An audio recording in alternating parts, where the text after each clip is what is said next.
क्या हमारा अच्छा, एक छोटा सा मेरा आपसे सवाल ये है, आप बाबा जी थोड़ा सा इधर को जाओ। हमारा सवाल आपसे ये है, अगर किसी कौम को कमज़ोर करना हो तो उसके लिए क्या करना होगा?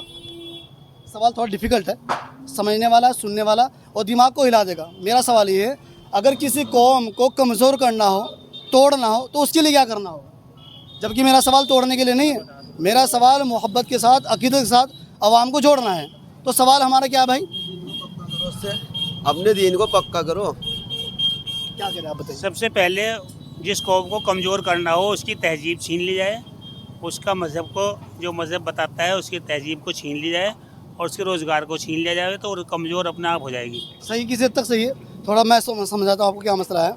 इसके अंदर आसान नुस्खा ये, अगर किसी कौम को तोड़ना हो तो उसके नौजवान को तोड़ दो, क्योंकि बच्चे हैं वो तो खेल में मुलविस हैं, खेलते हैं ना बच्चे। गलत कह रहा हूँ, सही कह रहा हूँ? और हमारे बुज़ुर्ग हैं, इनसे काम होता नहीं भाई, ये तो काम कर नहीं सकते हैं। भाग दौड़ के जितने भी काम है कौन करेगा? जवान है, बूढ़े आदमी जवान करेगा।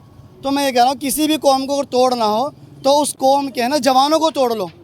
आज हमारी कौम के मुसलमान नौजवानों को अगर किसी ने तोड़ा, किसने तोड़ दिया? मेरा एक सवाल है जो मैं कह रहा हूँ थोड़ा मुझे वो समझा दीजिए, फिर इंशाल्लाह आप सवाल कर लेना मुझसे।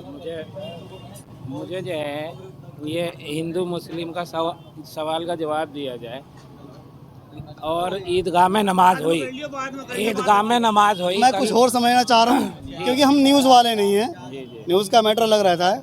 हम मुसलमानों को जागरूक करने वाली बात कर रहे हैं। तो सवाल हमारा क्या था भाई, समझे ना मेरी बात को?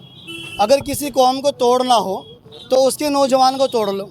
आज हमारे नौजवान को फैशन ने, आज हमारे नौजवान को सियासत ने, आज हमारे नौजवान को है ना ईसाइयत ने तोड़ के भगा दिया। और कितना तोड़ा कि आज इस उम्मत मुस्लिमा के नौजवानों को कलमा तक भी याद नहीं है। गलत कह रहा, सही कह रहा भाई? सही कह रहे, गलत कह रहा, सही कह रहे हो। तो इसके लिए क्या करना होगा हम लोगों को?